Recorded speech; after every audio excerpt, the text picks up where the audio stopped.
আসসালামু আলাইকুম ভিউয়ার্স, এই মুহূর্তে এক্সক্লুসিভ এবং ব্রেকিং এক বিষয় নিয়ে হাজির হলাম। এবার আপনারা রীতিমতো অবাক হবেন, সেই সাথে আশ্চর্য হতে বাধ্য হবেন কিভাবে এই বিচারক মোতাহার হোসেনকে পিস্তল ঠেকিয়ে ভয় দেখিয়ে তারেক রহমানের বিরুদ্ধে সাজা দিতে বলা হয় এবং কিভাবে বাধ্য করা হয় তারেক রহমানের বিরুদ্ধে সাজা প্রদান করতে।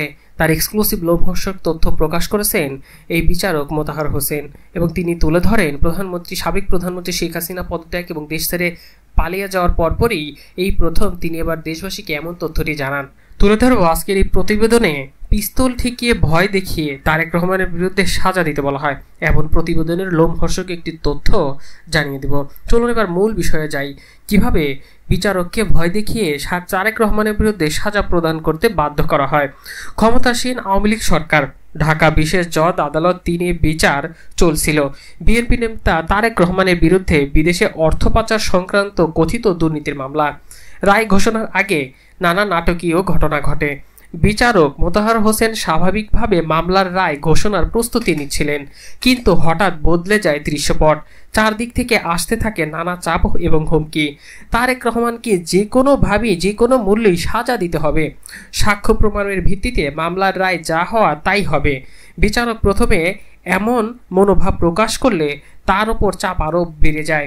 আইন মন্ত্রণালয়ের কর্মকর্তা আবু সালেহ শেখ মোহাম্মদ জহিরুল হক দুলাল সরাসরি যোগাযোগ করেন মোতাহার হোসেনের সঙ্গে। চলে আলোচনা এবং দীর্ঘ আলোচনা। বিচারকের মনোভাব দেখে ভয় দেখানোর কৌশলও নেন এই দুলাল। ধানমন্ডির উচ্চ আদালতে এক বিচারপতির বাসায় ডাকা হয় বিচারক মোতাহার হোসেনকে। সেখানে উপস্থিত হন জহিরুল হক দুলাল, সঙ্গে কয়েকজন গোয়েন্দা কর্মকর্তা। কয়েকজন কোমরে পিস্তল গুজে সেখানে প্রবেশ করেন।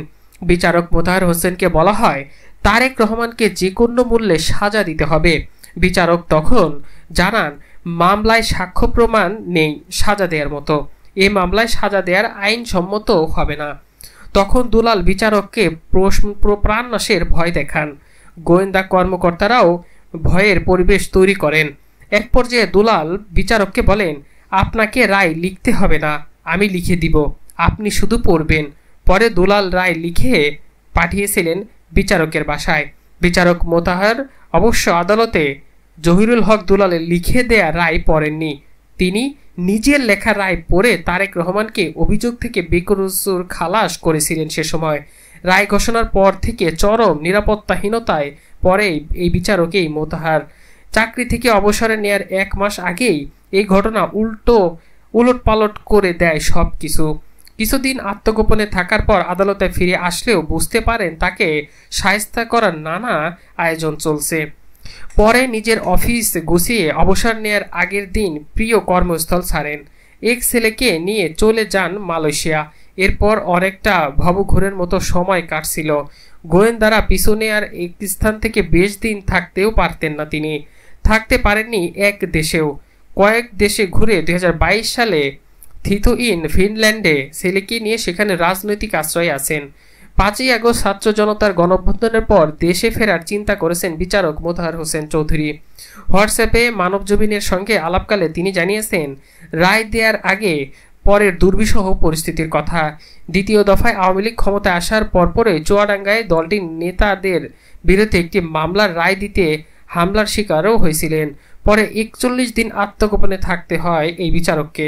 এখন একটি হৃদয় বিদারক ঘটনা ঘটতে যাচ্ছে। সেটি হচ্ছে 4 বছর আগে এই বিচারকের বাংলাদেশে তার স্ত্রী মারা যান। তাকে দেখারও সুযোগ হয়নি এই বিচারকের।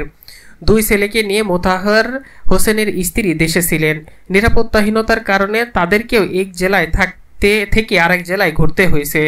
2013 সালের 17 নভেম্বর বিএনপির ভারপ্রাপ্ত চেয়ারম্যান তারেক রহমানের বিরুদ্ধে করা বিদেশে অর্থ পাচার সংক্রান্ত দুর্নীতির মামলার রায় ঘোষণা করেন বিচারক মোতাহার।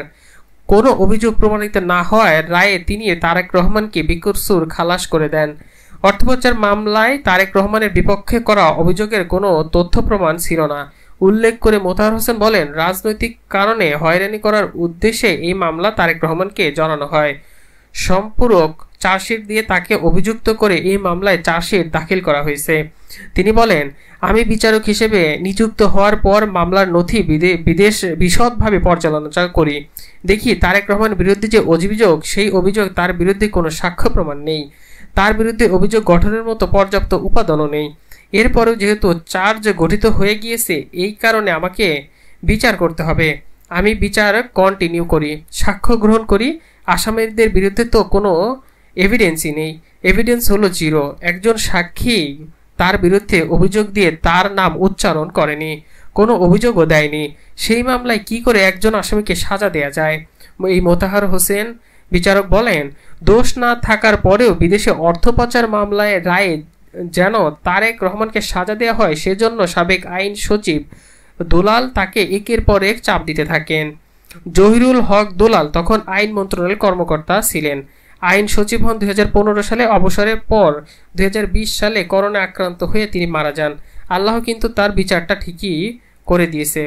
দফায় দফায় আমাকে তৎকালীন আইন প্রতিমন্ত্রী কামরুল ইসলামকে চাপ দিয়েতে থাকেন। গোয়েন্দা সংস্থার লোকজনকে আমার পিছনে লেলিয়ে দেন। সাবেক প্রধান বিচারপতি খায়রুল হক, তৎকালীন ডিজিআইএফ প্রধানও আমাকে নানাভাবে চাপ দেন। তারেক রহমানকে শাস্তি দেওয়ার জন্য বলেন। আমি তাদের সবাইকে বলেছি, আমি আইন পর্যালোচনা করে আইন অনুসারে বিচার করব, ন্যায় বিচার হবে, এমনটা বলেন এই বিচারক। তবে একের পর এক তারপরেও তার উপরে চাপ দিতে থাকে। তিনি বলেন, রায় ঘোষণার আগের শুক্রবারে আমার বাসায় গোয়েন্দার সদস্যরা আসলো। তারা আমাকে নিয়ে গেলেন ধানমন্ডি তৎকালীন বিচারপতি আশিস রঞ্জন সাহেবের বাসায়। 2-4 মিনিট পরে দেখি জহিরুল হক দুলাল এবং ঢাকার চিফ মেট্রোপলিটন ম্যাজিস্ট্রেট আশিক রঞ্জনের বাসায় আসছেন। ঢুকে তাদের কেউ কেউ পিস্তল বের করলো, পিস্তল বের করে গুলি লোড করছে, নড়াচড়া করছে, বলছে একবার ট্রিগার চাপলে এই পিস্তল দিয়ে 8টি গুলি বের হয়। এসব করার কারণ ছিল আমাকে ভয় দেখানো। আমি ভীত সন্ত্রস্ত হয়ে পড়ি এবং বিচারপতিও ভয় পেয়ে যান। দুলাল বারবার বলতে থাকেন, মামলায় শাস্তি না দিলে, এই মামলায় জেল না দিলে, তারেক রহমানকে খালাস দিলে কেউ নিস্তার পাবে না। তখন আমি বিচারপতি আশিস রঞ্জন সাহেব বলি, স্যার, এই মামলায় তারেক রহমানের বিরুদ্ধে নো এভিডেন্স। একজন সাক্ষীও সরকারের সপক্ষে ছাড়া তার বিরুদ্ধে নামও বলে নাই, তার নামে উচ্চারণও করে নাই, কোনো অভিযোগও দেওয়া তো দূরের কথা, কেউ তার নামও এভিডেন্স নাই। আমি কিভাবে পানিশমেন্ট দেব? আমি বললাম, আমি এ রায় লিখতে পারবো না। তখন দুলাল জাস্টিস আশিস রঞ্জন সাহেব বললেন, স্যার কি করা যায়? স্যার আপনি বলে রায় লিখে দেন, আমি দেখব। জাস্টিস সাহেব বললেন, না, আমি রায় লিখতে পারবো না, মোতাহার সাহেবই লিখবে। তখন জহিরুল হক দুলাল আমাকে বাসায় বসে রায় লিখতে বলেন। আমি বাসায় বসেই রায় লিখি, তারেক রহমানের খালাস দেওয়ার রায় লিখি। রোববার সকালে জহিরুল হক গোয়েন্দা সংস্থার লোকদের মাধ্যমে আমার কাছে রায় লিখে পাঠান। রায়টা সহ গোয়েন্দা বাহিনীর লোকজন আমাকে বাসা থেকে কোর্টে নিয়ে যায়।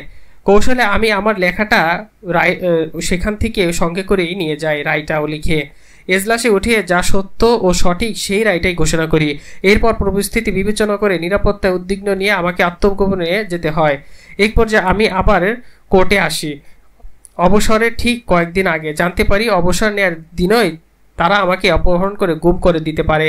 তাদের এই পরিকল্পনা জেনে আমি অবসরের আগের দিনে সব কাগজপত্র সই করে বের হয়ে যাই এবং সেই সাথে দেশে ফিরবেন কিনা এমন প্রশ্নের জবাবে তিনি বলেন, পরিস্থিতি পর্যবেক্ষণ করছি, দেশে দ্রুতই ফিরতে চাই, আমার জীবন থেকে অনেক কিছু চলে গেছে।